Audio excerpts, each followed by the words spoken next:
Gerbiami svečiai, gerbiami laureatai, komisijos nariai, gerbiami kolegos, kurie esate čia salėje ir kurie stebite mus šiandien nuotoliu.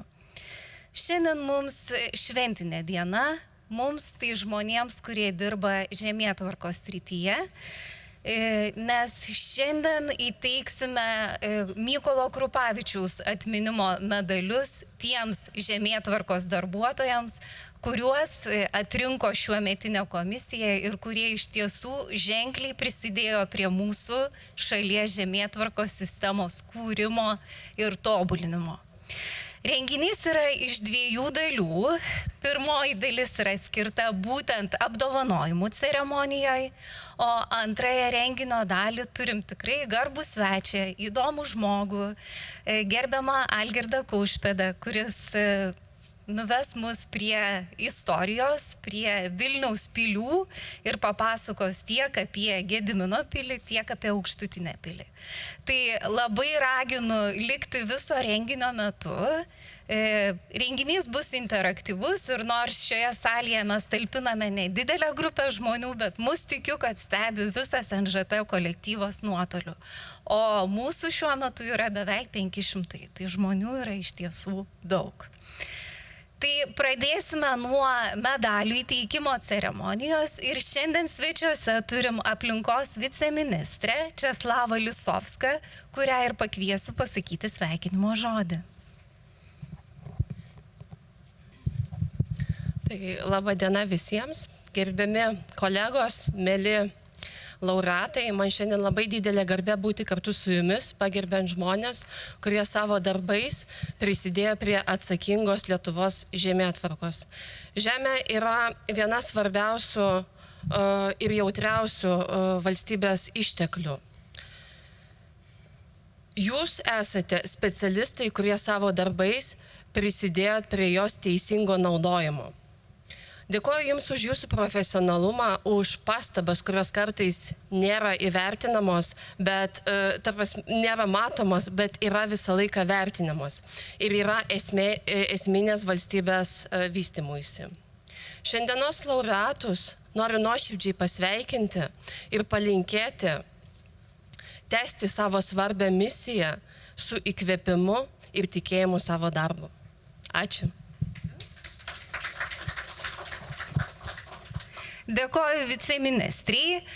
Turėsim dar vieną sveikinimo žodį ir šį kartą kviečiu Dovydą Petrašką, kuris yra mūsų tarnybos direktorius šiuo metu. Tai prašom, Dovydai. Labai ačiū. Gerbiami kolegos, svečiai, laureatai. Šiandien susirinkome ypatingą progą ne tik vertinti nuopelnus, bet ir padėkoti už nuoširdų darbą Lietuvai ir jo žmonėms. Kiekvienas iš jūsų turėjote skirtingą vaidmenį, skirtingas atsakomybės. Vieni kūrėte pamatus, kiti tobulinate procesus, treti rengėte taisyklės ir priminėjote kiekvieną dieną reikalingus sprendimus.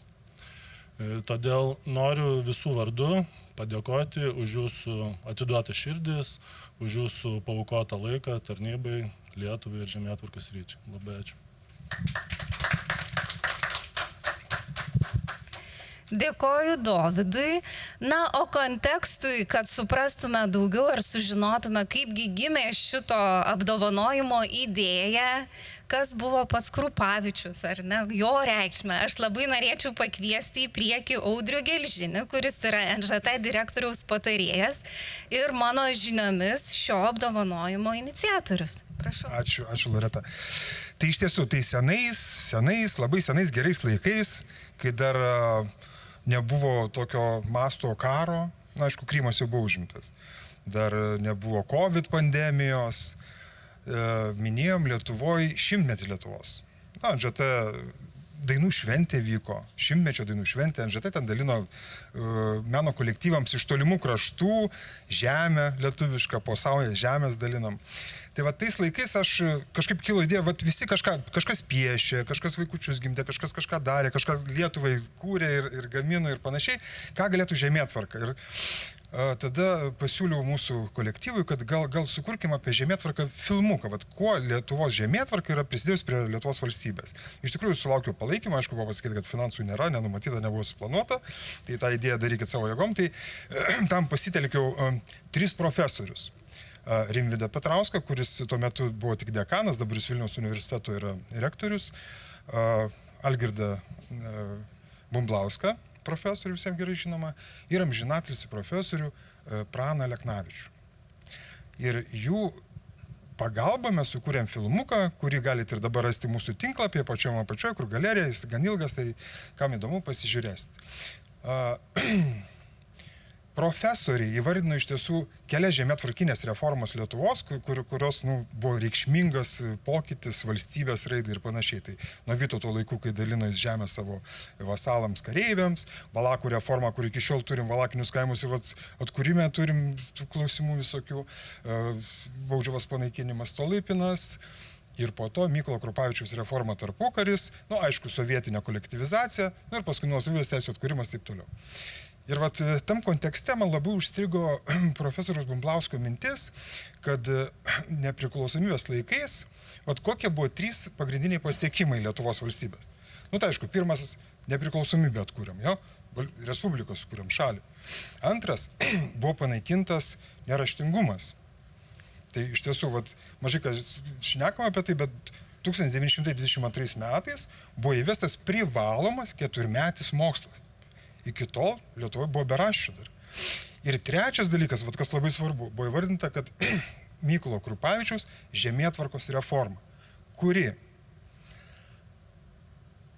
lygioj vietoje, krašte, kuris buvo rekvizuotas po karo, tai vokiečiai praėjo, tai rusai praėjo, tai bolševikai praėjo, tai bermontininkai, viskas suniokota, išrekvizuota, sunaikinta, lygioj vietoje, be jokių ES paramų, be kažkokių finansinių pagalbų, susiformavo fermerinis ūkis, kuris po kelių metų Europai pagal Bekono kiaulieną. 1 vietos, pienas sviestas, 1 vietos, Lietuvos tarpukario maisto pramonė buvo vienas stipriausių Europoje.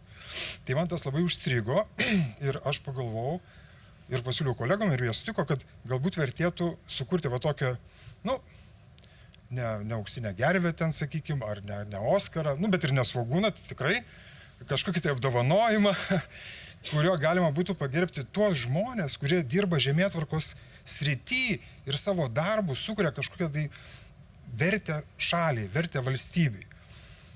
Nuo Valakinio kaimo dabar kažkokia bendruomenė, kurį saugo ten, nepuoselėje, kad būtų ekskursijai kažkoks tai objektas liktų, iki tų pačių matininkų, mūsų žemėtvarkininkų, savivaldybininkų, ministerijos specialistų, ministerijose žemėtvarkos ir visų kitų žmonių, kuriuos galima būtų tą progą, reiškia, paminėti, įvertinti ir apdovanoti tokių dalykų. Tai tokia buvo mintis ir toks tikslas ir taip gimė. Ačiū. Per ilgai. Dėkui Audriui už kontekstą, už pristatymą šio apdovanojimo. Ir prieš pereinant jau prie pačių diplomų ir medalių įteikimo, aš labai norėčiau įvardinti, kokiagi komisija šiemet dirbo ir kas atrinko šių metų laureatus. Tai šiemet komisijoje dirbo Giedrius Balevičius, Lietuvos žemėtvarkos ir hidrotechnikos inžinierių sąjungos viceprezidentas, Jūratė Bojarūnienė, Nacionalinės žemės tarnybos erdvinių duomenų vystymo ir geodezijos skyriaus vedėja, Redvita Četkauskienė, tuometė Nacionalinės žemės tarnybos kanclerė, daktarė Aušra Kalantaitė, Aplinkos ministerijos kadastro ir erdvinių duomenų politikos grupės vadovė, profesorė Jūratė Sužiedėlytė Visockienė, Vilniaus Gedimino technikos universiteto, aplinkos inžinierijos fakulteto, geodezijos ir kadastro katedros vedėja, docentė Jolanta Valčiukienė, Vytauto Didžiojo universiteto Žemės ūkio akademijos inžinierijos fakulteto žemėtvarkos ir geomatikos katedros vedėja ir Aurelijus Živatkauskas, Lietuvos geodezininkų ir matininkų sąjungos pirmininkas. Tai dėkojam komisijai ir komisija šiemet atrinko 9 šių metų laureatus. Tikiuosi, kad 7 iš jų mes turime gyvai. Tai dabar kviesiu po vieną atsiimti apdovanojimą, o apdovanojimus įteikti kviečiu aplinkos viceministrę ir Gabrielę, mūsų nacionalinės žemės tarnybos direktoriaus pavaduotoją, ir Mantą, kuris padės mums su gėlėmis. Tai kviesiu po vieną laureatą abėcėlės tvarka. Jei norėtumėt pasakyti, gavę apdovanojimą kažkokį tai žodį, tai tikrai prašom. Ir dar turim fotografą, tai irgi nuotrauką pasidarysim. Tai tiesiog tokia techninė detalė, kaip viskas vyks. Na ir pirmąjį apdovanojimą kviečiu atsiimti Julę Jasinskienę.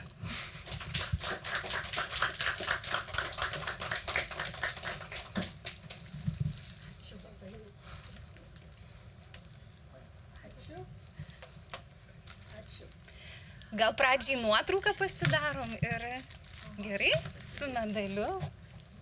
Ačiū. Gal jeigu galima ir medalį paimkite rankas.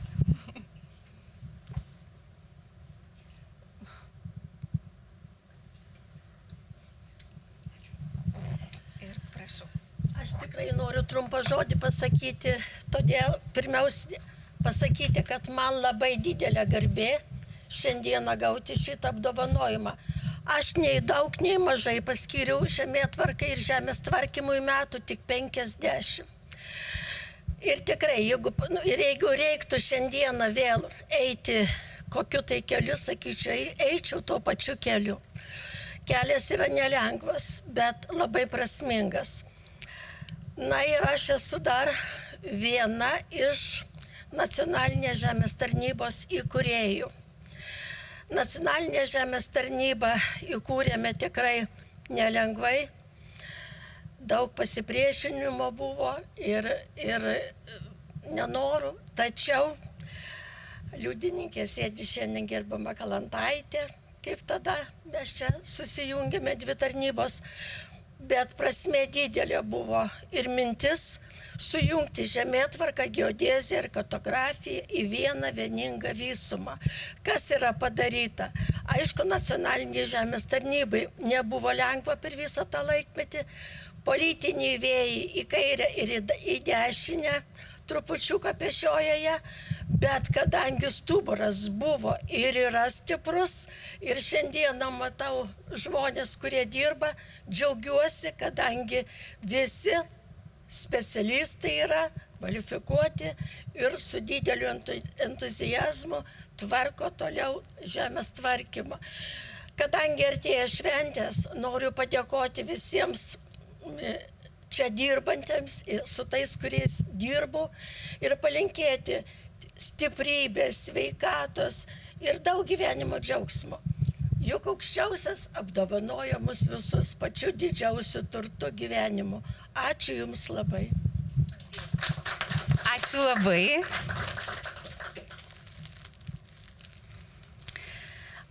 Apdovanojimą kviečiu atsiimti Giedrę Leimontaitę Mačiulienę.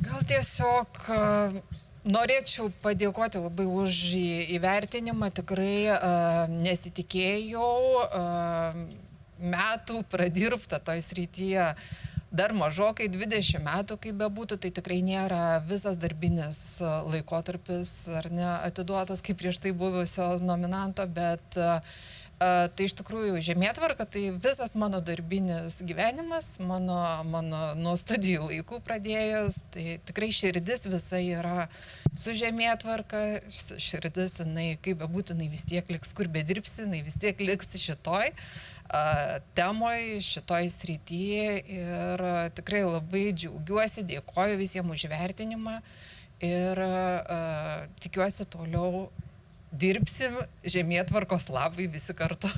Ačiū. Ačiū labai. Toliau apdovanojimą atsiims Daiva Mikalauskienė.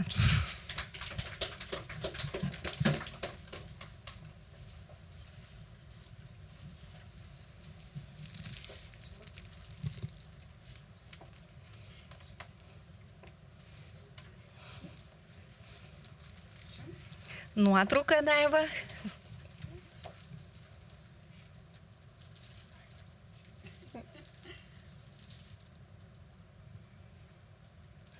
Puiku.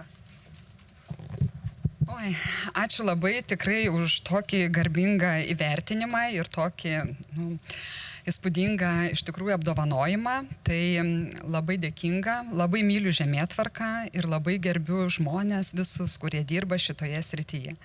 Tai ačiū dar kartą ir linkiu sėkmės visiems mums toliau šitoje srityje darbuotis. Ačiū.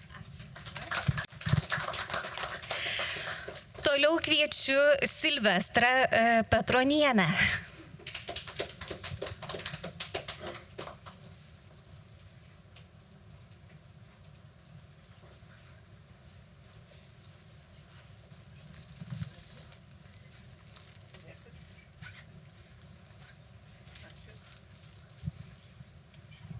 Nuotrauka.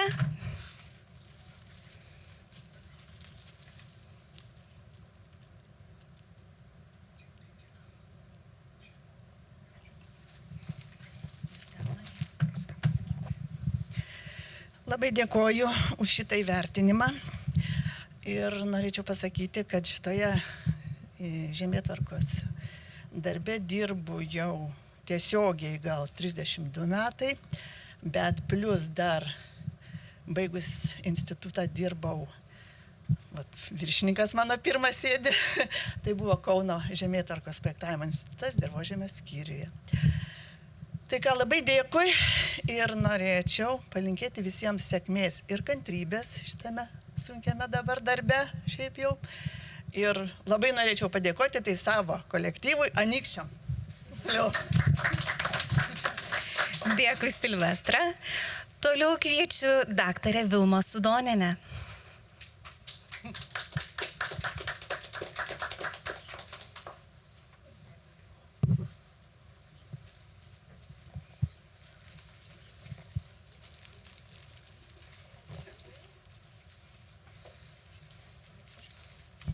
Nuotrauka.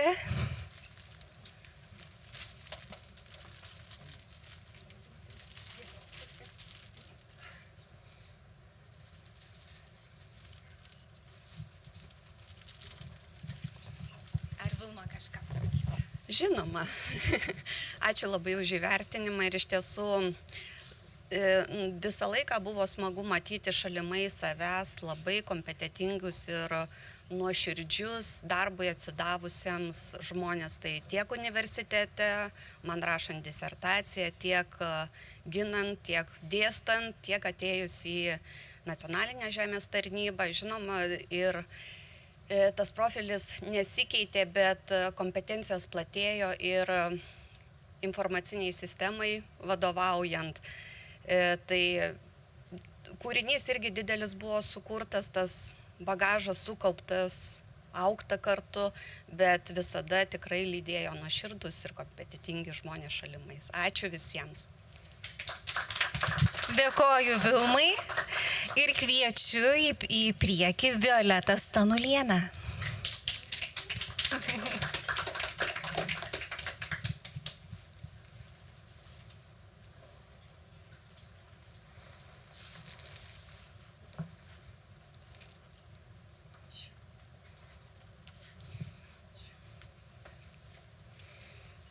Pasidarykim nuotrauką.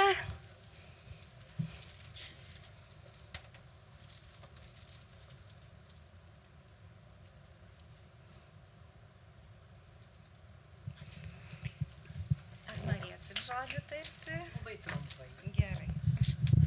Tikrai visai netikėta, man ypatingai netikėta, nes šalia veteranų jaučiuosi tikrai jauniklė šitam kolektyve. Ir vis dėlto labai dėkoju už gražius žodžius, kurie man sušildė sielą. Tai, kad darėme kažką gero Lietuvai. Ačiū visiems. Dėkojam, Violeta, už tokį gražų pasveikinimą ir kviečiu Renatą Tubienę.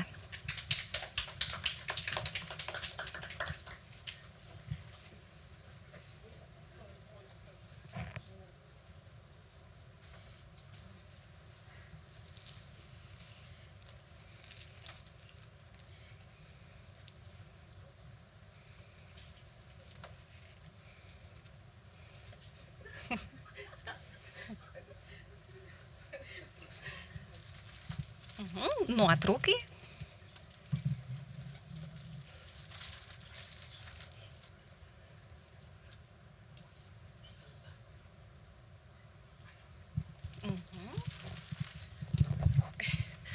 Labai ačiū už įvertinimą.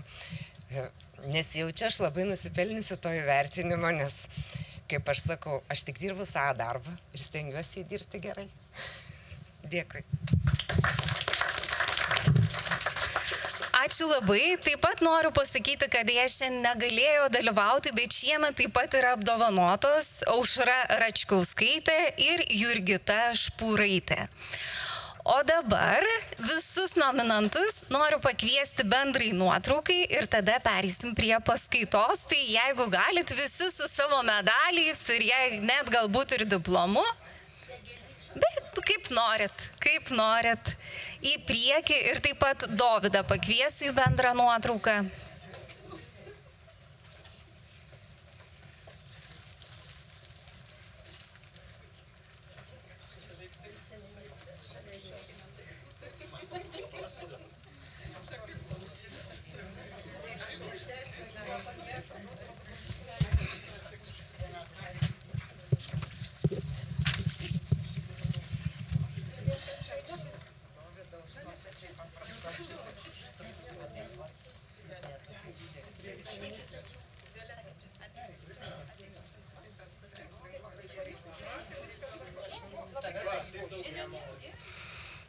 Atsukim diplomus, taip.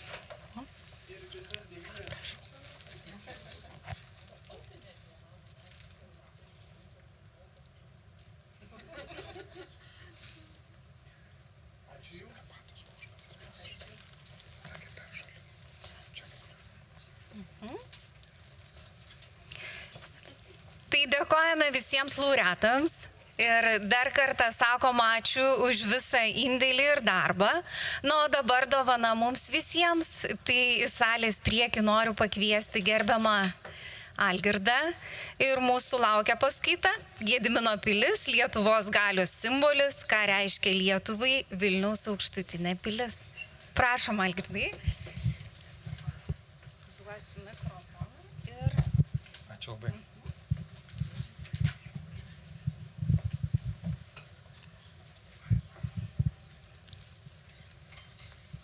Labą dieną, gerbiami kolegos, įvardiju jūs kaip savo bendradarbius, nes esu architektas, o pastatai, architektūra be žemės tai yra tik svajonės. Taip kad mes esam kartu dirbam jau daugelį metų. Aš esu ne popierinis architektas, o tikras.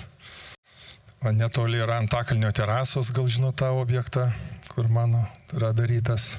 Su kolegomis žinome didžiulis darbas. Vietų Lietuvos kino studijos.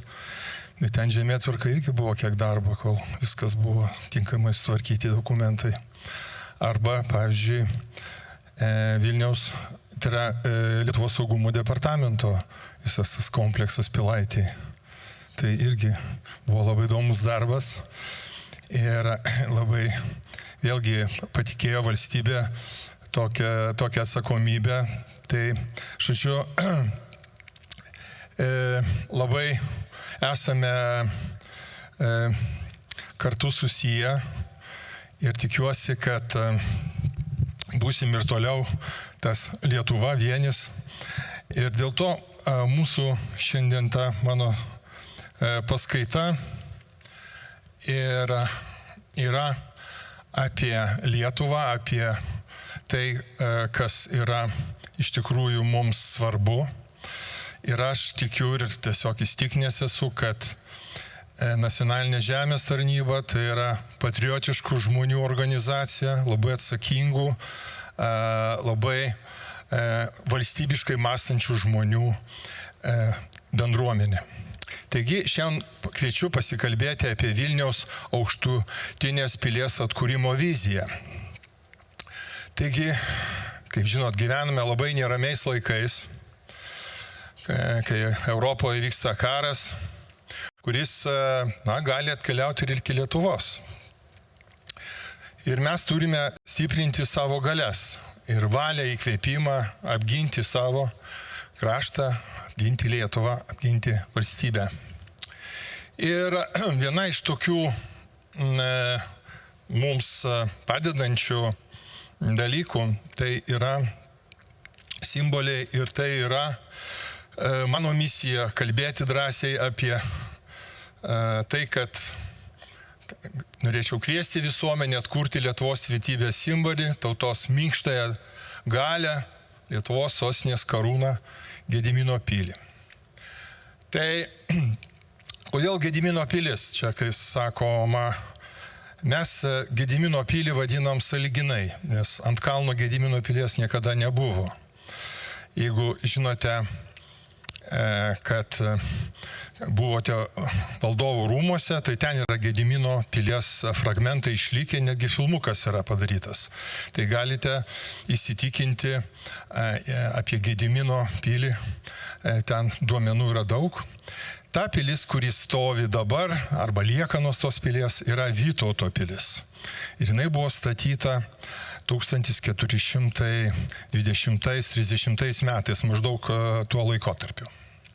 Dabar didelis klausimas, mes esame teisinė valstybėje, ne? Ar galima atkurti? Tai pagal Kultūros paveldo departamentą ir Lietuvos Respublikos nekilnojamo turto kultūros paveldo apsaugos įstatymą galima kultūros paveldo objektai išimtinais atvejais gali būti atkurti. Kokiegi tie atvejai yra? Objektas turi ypatingą meninę ir simbolinę reikšmę, yra itin svarbus tautiniai savimoniai ir kultūros paveldui puoselėti ir dera prie kraštovaizdžio. Tai mes apie tai ir pakalbėsim.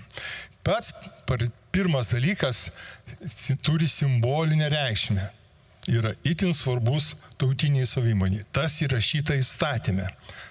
Aišku, vadovausimės. Tai dabar, jeigu jau turi simbolinę reikšmę, tai vadinasi, mes turim pasinagrinėti, kasgi tie Lietuvos simboliai yra. Tai yra simboliai formalūs ir neformalūs. Formalūs simboliai yra šie 6.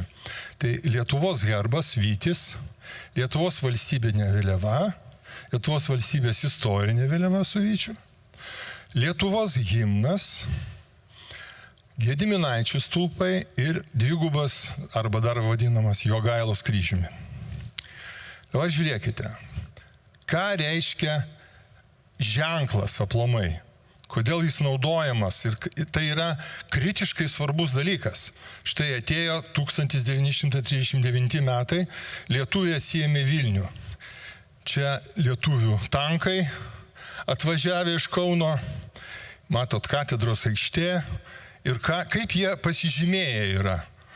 Jie ant tankų bokštų užsidėję Gedimino stulpus. Tai yra ženklas, tai yra simbolis. Mes lietuviai atvažiavom atsiimti Vilniaus. Dvigubas kryžius, žiūrėkit. Antano Gustaičio vadovaujamas skrydis per Europą. 3 Ambo 4 lėktuvai apskriejo visą Europą 34 metais. Ir ant sparnų vos tilpo, matot, kokie dvigubi kryžiai. Ką tai reiškia? tai reiškia ženklą, kad mes lietuviai, jauna respublika, skrendam iš Europos, mes esam atsigavę, mes statom patys lėktuvus, esam moderni valstybė, žiūrėkite į mus. Ir taip, sveikino visus, netgi ateidavo kariuomenės vadai, aerodromus ir karo ministrai ir taip toliau. Taigi, jeigu arbatėlės gaučiau, būtų labai gerai.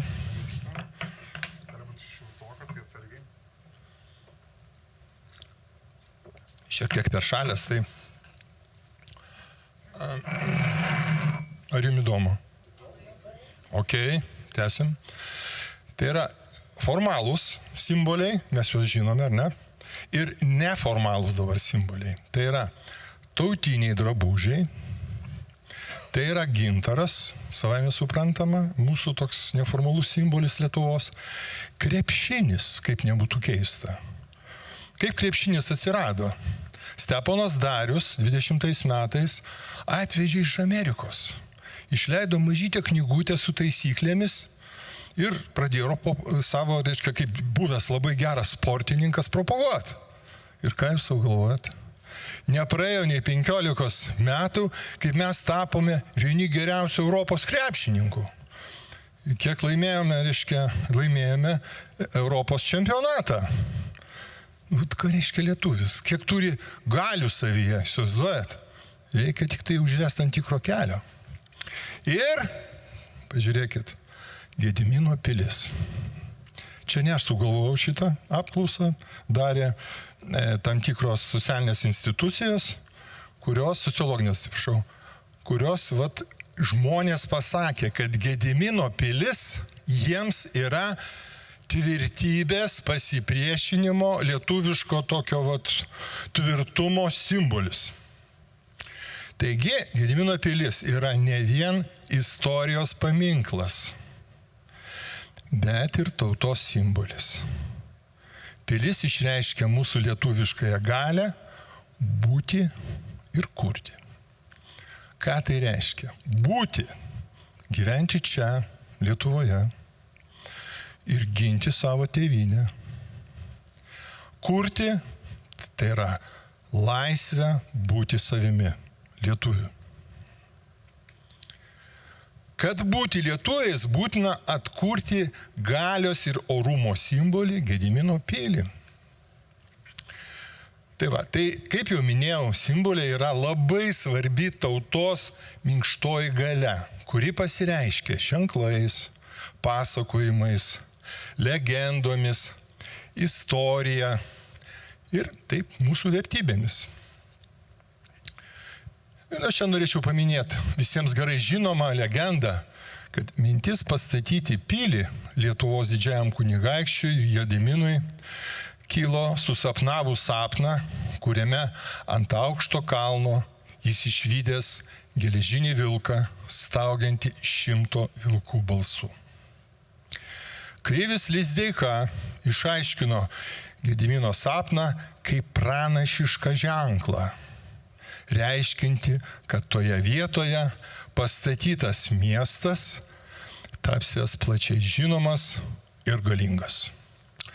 Tai yra vienas iš pagrindinių lietuviškų mitų, kuriuo mes vadovaujamės, iš kur eina, kuris mus įkvėpia, ypač Vilniečius, kad štai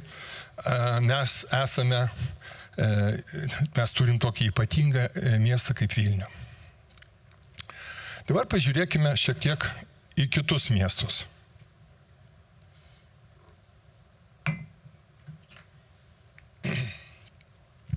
Nes mums labai svarbu, kad objektas derėtų prie kraštovaizdžio, prie miestovaizdžio, teisingai? Štai Zalcburgo pilis, kaip jinai gerai įsipiešia į miesto panoramą. Na čia Edinburgo pilis, kuri labai primena Vilnių, yra tokia pat kalva kažkaip tai iškilusi ir ant jos klestinti gražuolė pilis. Talino pilis. Estai atsistatė pilį dar prie sovietų laikų. Ten su olimpiadoje, ten po truputį, ten taip sakant. Ką? Jo. Bratislavos pilis irgi atkurta. Bauskės pilis, mūsų braliukai Latvijai, puikiai atkūrė. Ten yra ir senoji pilis, ir naujoji pilis. Gal ne vienas iš jūsų ir buvote aplankėt šitą pilį. Tikrai labai gražiai atrodo ir labai gražiai sutvarkyta. Ir bičiuliai, gerbimi, kas čia? Kas čia yra? Čia Vilniaus pilis? Netikiu. Čia kažkokie griuvėsiai. Nu, čia ne aš fotografavau, čia va, kažkaip nesėdėk namuose, portale paėmiau. Tai va, nesėdėk namuose ir lipk iš tos va, griuvėsius. Arba irgi nesėdėk namuose, nu iš kitos pusės vis tiek griuvėsiai. Truputį geriau galbūt. Taigi, ką rodo tie griuvėsiai? Ką reiškia griuvėsiai, bičiuliai? Kad mes turim milžinišką mentalinę problemą čia. Kad mes leidžiam savo tik griuvėsius garbinti. Nes čia sumato ten yra visokio aplinkybių, nu tai čia taip. Ir čia eina iš viso to jovalo, iš viso to naratyvo, galima taip sakyti, kad mes mažiukai, maža tauta, mūsų visi skriaudžia, mes, jeigu kas nors apgins, jeigu kaip nors pasiseks, mes toliau kaip nors gyvensime, ne? Palauk, kalbėsim. Taip, tai pilies liekanos palieka tokį slogų netekties nepilnavertiškumo jausmą. Man bent, aš nežinau, kas pripratęs prie šito, tai sako, tai žinokit, ir buvo caro laikai pasibaigė, Lenkai, ten viskas, lenkmetis prasidėjo ir pakilo ten tada mintis atkurti dalį vakarinio bokšto. Ir pasipylė prieštaravimai miestiečių. Tugi mes prie to telegrafo bokšto, ten prie to medinio, reiškia, ten to pimpalo kažkokia tai. Taigi mes išaugom čia mūsų savastis, tapatybės dalis. Tai va, tai Rusų imperijos laikais ir buvo tas telegrafo bokštas viršui, tokio provincinio, romantinio parko koncepcija, želdiniuose paskendęs telegrafo bokštas, kažkokia praeitis, niekam nesvarbi. Lenkų aneksijos laikais jau Lenkai tai suprato, kas yra Gediminas, kad Gediminas yra Algirdo tėvas, o Algirdo sūnus yra Jogaila, jų karalius. Jis supranta viską, kad čia yra, iš čia išeina visa ir lenkiška galia. Ir jie atkūrė, kaip įsivaizdavo, 38-39 metais jie atkūrė bokštą, tai vadinama Gedimino bokštą. Daug kas mano, kad čia mes atkūrėm. Jis nieko dar nepadarė. Sovietmetis, auksaspalviai klevai. Visus irgi tenkino toks variantas. Atgimusi Lietuva vis dėlto nusprendė pašalinti medžius nuo Pilies kalno. Bet labai gerai nusprendė, nes visada tai buvo plikas kalnas, nes pati gynybos logika reikalauja, kad nebūtų jokių kliučių, kad matytume, kas tenai mus puola, ar ne?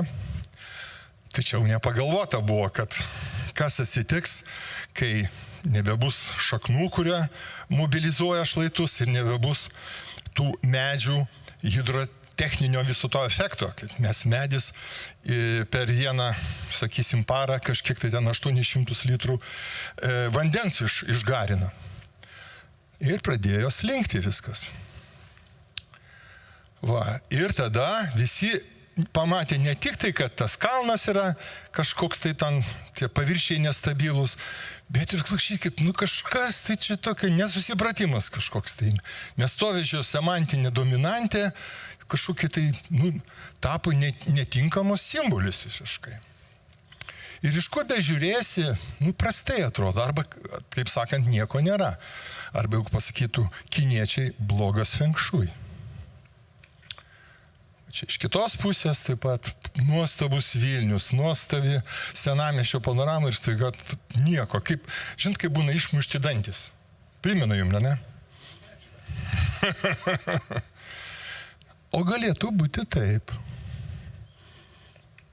Tai va. Bet neskubėkime. Taigi mes turime puikios patirties, atkurdami savo valdovų rūmus. Noriu Jums priminti, kiek buvo skeptikų ir tame tarpe ir intelektualų gretose, kurie sakė, nesąmonė, butaforija, čia kažkokia, kam čia reikia, žinai, jo, čia netikra, čia. O dabar tai yra geriausiai veikiantis Lietuvos muziejus. Tai yra, galima sakyti, prasmės fabrikas. Mūsų istorijos, mūsų, reiškia, visos, galima taip sakyti, Lietuvos genealogijos, viso istorinio medžio, reiškia, rūmai, kur lankosi visi moksleiviai važiuoja, visi jaunos kartos, visi pradeda, o turistai kaip mėgsta. Kiek renginių vyksta viduje, aš pats grojau ne kartą. Žodžiu, dabar jau tie skeptikai pritilo. Jau, ką sako, gal ir gerai, žinai, gal ir gerai. Tai kitas darbas, kuris yra parašytas įstatyme, reikia kalbėti su visuomenė, reikia kalbėtis su institucijom, ir kažkaip tai kartu priimti sprendimą. Pradžioje reikalingas politinis sprendimas. Turi priimti sprendimą Seimas. Taip, buvo priimtas Seimo sprendimas dėl valdovų rūmų atkūrimo, taip turėtų būti priimtas sprendimas dėl Aukštutinės pilies atkūrimo. Kas trukdo tokį sprendimą priimti? Tai egzistuoja 3 mitai. Pirmas mitas, čia visi iš karto sako, kalnas neatlaikys. Nors jie nieko nežino, bet jie matė tik tai, kad tenai tie šlaitai byra, bet jie jau apie kalną šneka. Ir aš čia, gerbimieji, turiu skeptikus nuliūdinti. Šitas kalnas atlaikys 3 pilis. Nes kalno struktūra yra ypatinga. Jinai susideda iš tam tikrų sluoksnių, tie geltoni, ryškiai geltoni sluoksniai yra moreniniai sluoksniai. Kas yra morena, žinot? Jos puikiai. Ir tai yra gan tvirta, tai yra praktiškai kartais kaip betoniniai, ten jos sunku netgi prasikas pro jos. Ir tai yra kaip armatūra, jie visą tą kalną sujungia. Tai kas tada paklausimas būtų, tai kas ten tada čiuožia? O ten taip vadinamas technogeninis gruntas, kuris buvo vežamas, tarp kitko, netgi atkuriant valdovų rūmus, irgi ten liko žemių, čia šitoj vietoj pylėva. Ir vėliau viskas nučiuožė. Taip, kad dabar yra atliekamas darbas, nemenkas darbas, yra projektas parengtas, kaip matėt, kranas stovi prie Gedimino pilies. Ir 15 milijonų valstybė skiria būtent stabilizavimui kalnų šlaitų. Antras mitas yra autentiški šitą griuvėsiai. Tipo šalin rankas nuo autentiškų griuvėsių. Pažiūrėsim, kas čia autentiško. Ką mes čia saugom. Tai jau kaip minėjau, vakarinis bokštas taip kukliai atrodė caro laikais. Bet, kaip jau minėjau, Lenkai, suprasdami istorinę jungtį tarp Lietuvos ir Lenkijos dinastijų, iš dalies atkūrė bokštą. Ir štai pasižiūrėkit, kaip atrodė Gedimino bokštas prie caro laikais ir ką rado lietuviai užėję 39 metais. Tai 2 skirtingi objektai atrodo. Čia ne tas pats namas. Tik įsižiūrėjus gali rasti bendrumų, ar ne? Dar negana to.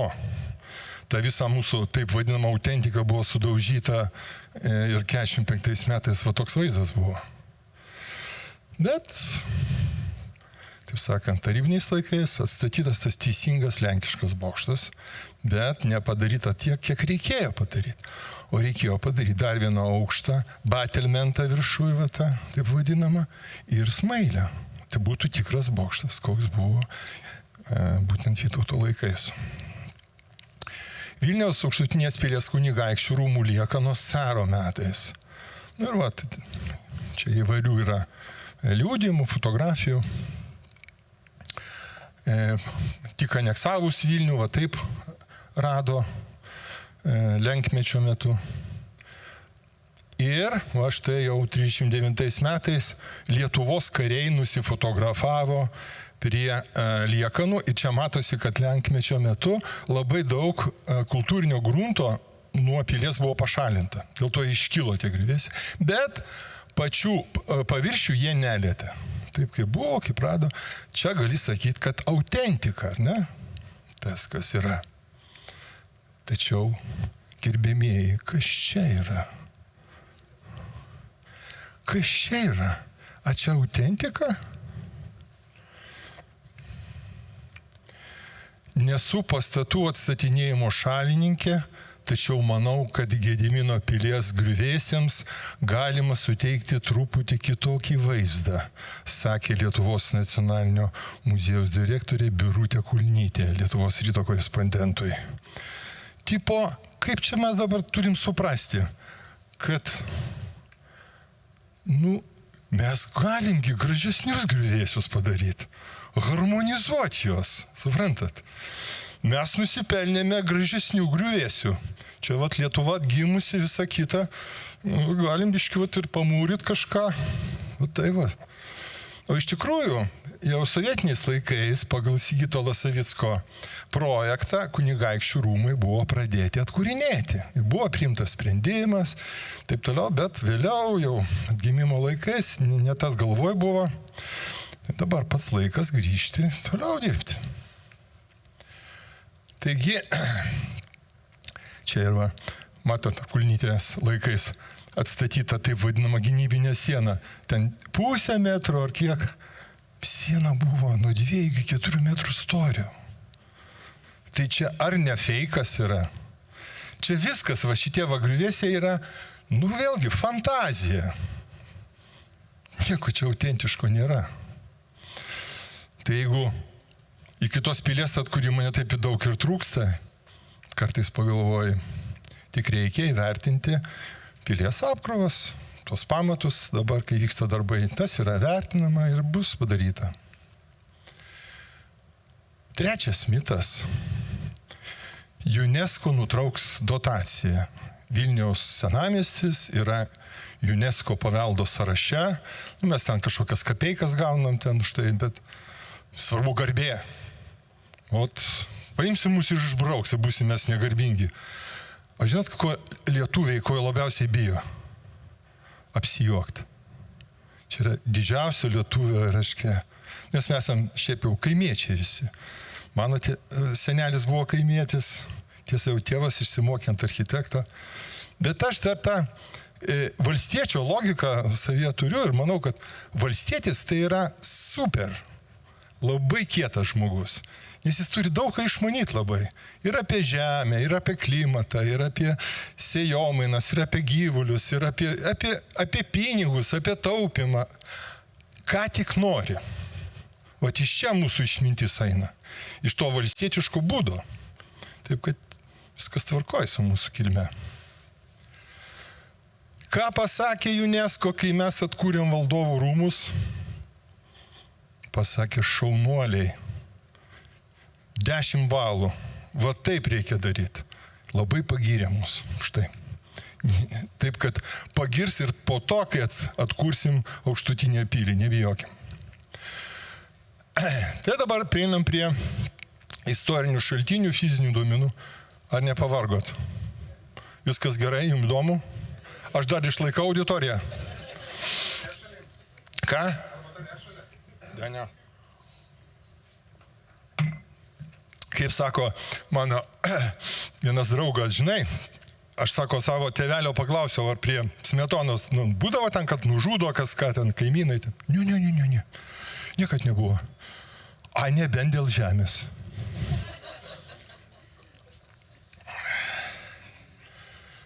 Tai va, buvo daromi Vilniaus aukštutinės pilies atkūrimo projektai. Ir puikiai žinote, yra žemutinė pilis ir aukštutinė pilis. Dar yra kreivoji pilis. Vilnius turi 3 pilis, reikia žinot. Ir aukštutiniai pily, antras tai yra dabartinis bokštas, trečias, kurio dabar jau tik tai lygia kažkokia tai ten pamatas, tai yra pietinis bokštas. Pirmas tai yra Kunigaikščių rūmai, ketvirtas yra šiaurės bokštas. Na ir yra versija, kad ten buvo 5, tai šiauriniai vartai. Tai va, čia nupiešta ir iš kairės, kreivoji pilis, aukštutinė pilis ir žemutinė pilis. Visos 3 pilių visas ansamblis. Čia jau detalizuota yra aukštutinė pilis su žemutinė pilimi, o čia jau tokie gotikos laikai, būtent Vytauto valdymo laikais. Na ir va tą vytautinę pilį yra ir Napoleonas Kitkauskas, Vytautas Abramauskas savo vizijas buvo nupiešę ir iš tikrųjų buvo, visais laikais buvo fanų tą pilį atkurti. Taip pat ir Sigitas Lasaviskas turėjo savo aukštutinės pilies rekonstrukcijos viziją. Čia jūs ją matote. Ir štai mes priėjom prie aukštutinės pilies rūmų atkūrimo brėžinių. Pagal tos brėžinius ir buvo pradėti darbai. Va tą, ką mes dabar matom, ten tokį pradėtą, neapleistą, tos harmonizuotus griuvėsius, taip vadinamus, tai yra nebaigti darbai. Štai va čia tie brėžiniai jau yra labai seniai, 5-8 metais jau buvo ta vizija suformuluota. Žiūrėkit, kokie yra Kunigaikščių rūmų interjerai. Čia irgi Lasavicko vizija yra. Na, Napoleonas Kitkauskas išleido knygą, tai jos parodysiu, Vilniaus pilis. Labai įdomus leidinys, tai prašom pasidomėti. Ir jis pasitelkė UAB metalo formą, menininkų tokios vizualizacijas padarė. Čia viena iš jų, tų vizualizacijų. Va, kita, taip labai romantiška viskas. Ir čia va ta gotikinis Vilnius. Ir visur matot aukštutinė pilis, maždaug labai panašiai kaip ir mūsų vizijoje yra. Labai panašu. Ir štai čia ta knyga, apie kurią aš minėjau, kur parašyta, kad duomenų apie Vilniaus aukštutinę pilį turime daugiau, nei turėjome atkurdami valdovų rūmus. Ką tai reiškia? Reikia dirbti. Štai dabar JP architektūra, mūsų įmonės studijos aukštutinės pilies atkūrimo vizija. Kaip viskas prasidėjo? Tai prasidėjo nuo to, kad 14 metais Antis pavarė per arenas. Ir mes turim tokią dainą, Lietuvos valstybė, gal jūs ją žinote, kur norėjosi kažkokia tokia labai stipraus simbolio gale viso tos dainos. Ir mes galvom, kad tą vizualizaciją ant ledinių ekranų mes uždėsim ir bus kažkoks toks, galima taip sakyti, kulminacija. Taip ir padarėm, bet tokia gruboka ta vizualizacija. Mes užsikabinom kažkaip tai, pasakėm, padarom savo. Ir vienas iš architektų, Lukas Narutis, sukūrė IT grupę ir mes jau pagal naujausius, metodus sukūrėm 3D parametrinį modelį. Kaip mes tai padarėme? Visų pirma, mes įsivaizdavome, kad tais laikais labai fotografijos nebuvo ir buvo tie menininkai, kaip pavyzdžiui Pranciškus Smuglevičius, kurie fiksavo visus kraštovaizdžius ir liekanas pastatų, jie dirbo kaip savotiški fotografai. Jie fiksuodavo esamą padėtį. Ir ten niekas tų fantazijų iš jų neprašė, prašė kuo tiksliau parodyti, kaip yra. Ir tokiu būdu Pranciškaus Smuglevičiaus Vilniaus aukštutinės pilies vaizdų informacija derinama su esamų pilies liekanų parametrais. Suprantat? Mes šitos vaizdus panaudojom kaip tam tikrus, reiškia, parametrinius paveikslus. Ir pirmas darbas, kurį mes padarėme, mes nustatėme, iš kurių vietų buvo piešta. Kiekvienas iš tų vaizdų pasirodo turėjo savo vietą, iš kur jis juos piešė. Ir kas vėliau, kai tu sutapatini su esamom liekanom tuos visus parametrinius vaizdus, tu gauni 3D gan tokį tikslų vaizdą. Bent jau dėl gabaritų tikrai nebejoju. Modelio detalės, aišku, randamos pilių analoguose, nes tikrai valstiečiai pilių nestatė, nebent akmenų atveždavo. Bet statė pilis specialios amatininkų brigados, kurios keliavo po visą Europą. Lietuva buvo irgi Europos svarbi šalis, atvažiavo šitam Vytautui ir pastatė tą pilį. Taigi mes atkūrėme išklotines, kaip ta pilis galėjo atrodyti pagal tą visą medžiagą, sutapinus tuos visus vaizdus, detalės, stilius, taip toliau, į vieną vietą. Ir gausi labai graži pilis, klestinti. Vytauto laikų pasididžiavimas, galima sakyti, reprezentacinė gotikinė pilis.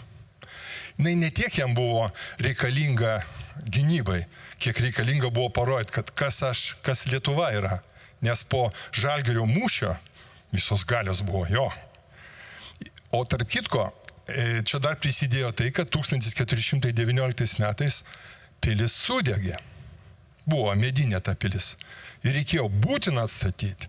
Ir Vytautas davė tą komandą ir kažkur nuo 20 metų pradėjo jau atstatinėti. Kažkur prieš 30-uosius jis ir laukia būti karūnuotas. Kur karūnos laukia? Tai kur? Reikia parodyti, kad važiuoja karūna į miestą. Katedroje, aišku, bus karūnuojamas. Pilis irgi matosi. Žiūrėti į viršų, pažiūrėti mano valdas. Tai buvo prestižo klausimas. Tikras karalius negali būti šalia griuvėsių. Tai va. Kaip atrodo mūsų sukonstruota pilis. Dabar sekantis veiksmas, grįžtam atgal. Imam Pranciškaus Smuglevičiaus piešinius ir sutapatinam su mūsų modeliu. Ką gausime? Žiūrėkit. Viskas sutampa. Išeina. Toliau žiūrim. O. Puikiausiai vienas prie kito sulimpa į vieną naują modelį. Ir tie išmatavimai mums viską padiktuoja. Tie gabaritai, matot? Čia vaikai paprastai, kai vaikų mokyklose ploja. Sako, oi, kaip gražu. Bet jūs ne vaikai. Bet žiūrėkit, va. Ir matosi, va čia yra tas pietinis bokštas, matot? Ir va šitą angą didelę.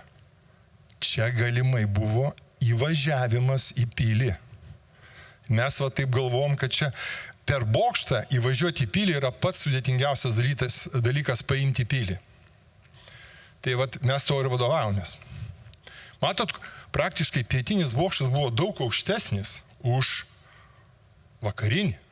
Va. Ir paskutinis piešinys, čia valdovų rūmų fragmentas. Pagal va šitos piešinius taip pat buvo atkuriami valdovų rūmai. Va štai kaip atrodytų būtent pietinis bokštas, kurio nėra. Taip įeini katedros aikštė, vienas bokštas, antras bokštas. Būtų lygis. Ir ką mes gaunam? Bičiuliai, pažiūrėkit. Sostinė matosi, kad čia viskas tvarkoj. Tikra pilis. Ir dabar mes į tą varganą savo miestovaizdį įpiešiam pilį. Ir viskas, kaip sakant, atsistoja į savo vietas. Šalia valdovų rūmų, šalia katedros. Ir 3 stiliai. Klasikinis, renesansas ir gotika. Sporto rūmai, nelieskit šitos žaizdos. Toliau žiūrim, prie gotikinio ansamblio, Onos bažnyčia, Bernardinai ir štai, kaip viskas tiktų. Na ir žinoma, nuo 3 kryžių kalno vaizdelis. Jau čia būtent tas įvažiavimas, apie kurį minėjau, per pietinį bokštą. Kaip atrodytų mūsų pilies gatvė beeinant, irgi taip solidžiau būtų, ne tai, kad kažkas tam pilis. Labai gražu. Na, o čia jau firminis vaizdas nuo Žaliojo tilto. Opa! Žiūrėkit.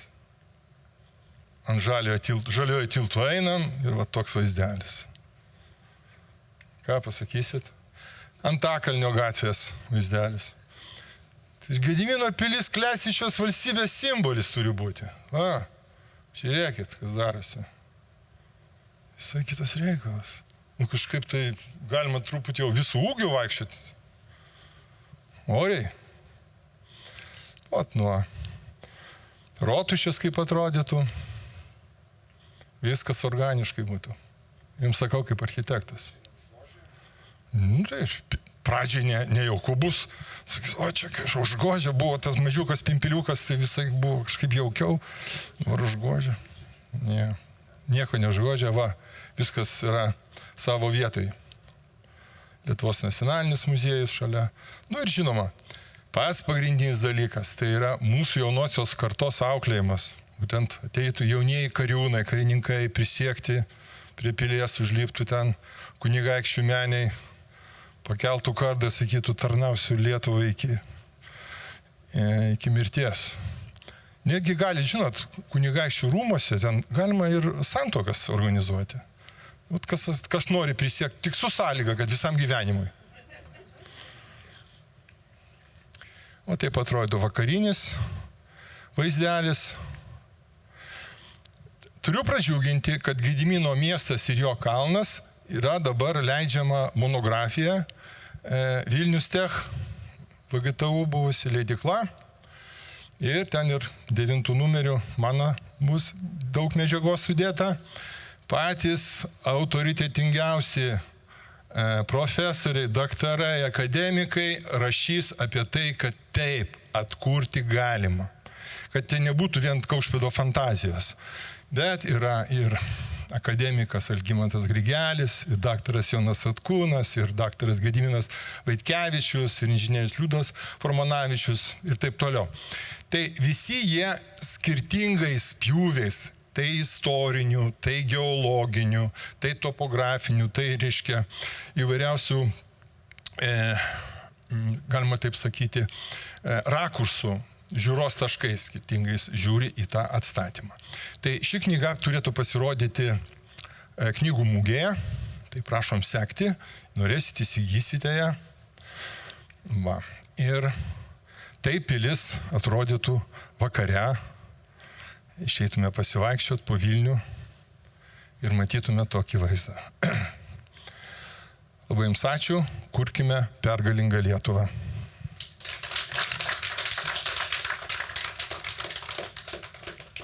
Jeigu norit, dar galiu kelis klausimus atsakyti. Paprastai būna.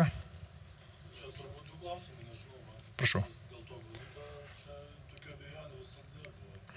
Grūtas gali net likti istoriją, ar čia iš viso nieko nebeliks. Ir antras pagrindinis, turbūt piniginis, čia kaštus kiek čia kainuoja.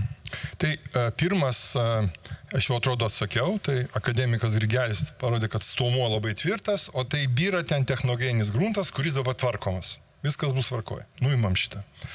Antras, mano ir kolegų architektų nuomonė, maksimaliai, ką gali kainuoti šitą rekonstrukciją, tai apie 100 milijonų eurų. Tai yra, Lietuvai nėra didelė suma. Absoliučiai. Tuo labiau, kad tai būtų išdėstoma į 15-20 metų. Jūs negalvokit, kad čia per vieną naktį pastatysim. Nes jeigu dabar dar kausimės, kol priimsim politinį sprendimą, ar ne, kurį laikas praeis, po to, kol surinksim istorinius duomenius, kol archeologiją padarysim iki galo, viską ištirsime. Galų gale, kol padarysim tikrą projektą, čia yra vizija, čia yra architektų tik tai, bet ateis ta komanda, kuri bus įgaliota padaryti, yra, kurie. Tai va, tai ir galų gale ateis tada laikas po truputį. Aš įsivaizduoju, kad tai galėtų būti labai edukacinis projektas ir nereikia labai skubėti. Pavyzdžiui, galima būtų atkurti kokias nors tenai plytinės, kurios daro reiškia reikalingas tas plytas, klinkerinės tų laikų, pagal gabaritus viską, atkurti kalves, ten visus daryti vyrius, ten taip toliau, kažką specialiai pagal analogus, medžio darbus, reiškia visus daryti, taip toliau. Tai galima po to jau vaikščiant po tą gyvą pastatytą muziejų su vaikais aiškinti, kaip taip viskas buvo. Ne tai, kad ten paimi, iš kartonų padarėjai, tenai viską apdažiai ir tipo iš toli galima žiūrėti. Ne, čia nereikia skubėti. Taip kad Lietuvai tai nėra dideli pinigai, tuo labiau, kad jie išdėstomi per ilgą laiką ir dar daugiau. Aš įsivaizduoju, kad bus galimybė, kaip, sakysime, tarpukario laikais, kai buvo statoma atgimimo bažnyčia Kaune, taip čia galima bus nupirkti plytą. Mano tėvas didžiausiai, kad 3 plytas nupirko. Ir čia bus galima nupirkti plytą, 10 plytų, sakysime, plyto kainuos 100 eurų. Užtenka vienos plytos. O kažkoks verslininkas sakys, aš noriu, kad būtų 100 eurų, šitą 100 plytų. Ir ką, sumokės 10 000. Taip. Prašau, gausi tenai tą išrašą, galėsi pasikabinti ant sienos, aš esu kofundatorius atkūrimo.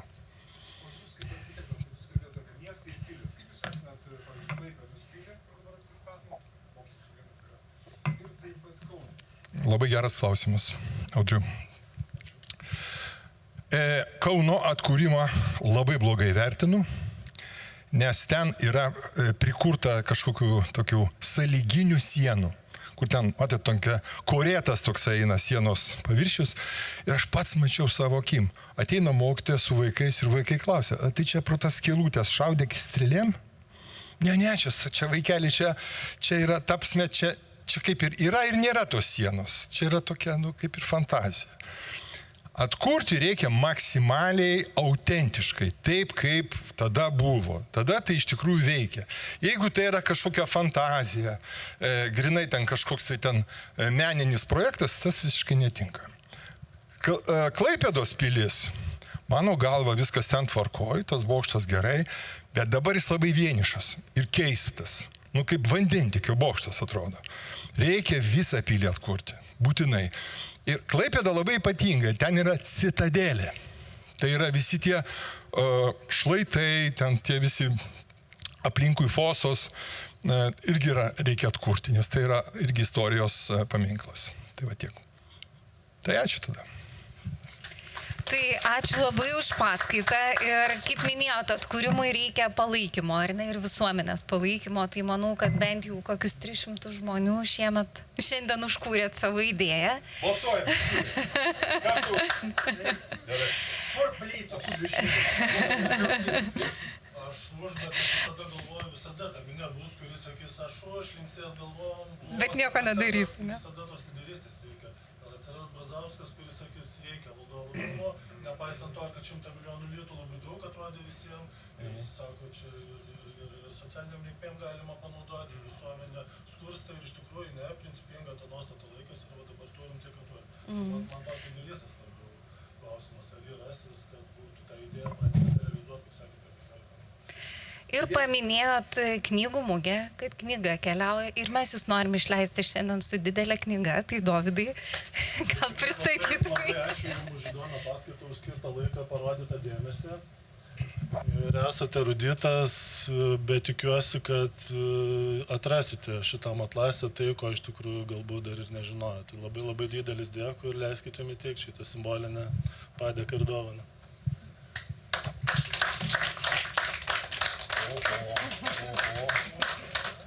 Nieko savo. Įdomu. Tai nuotoliu stebėjusiems kolegoms dėkoju. Galime baigti transliaciją.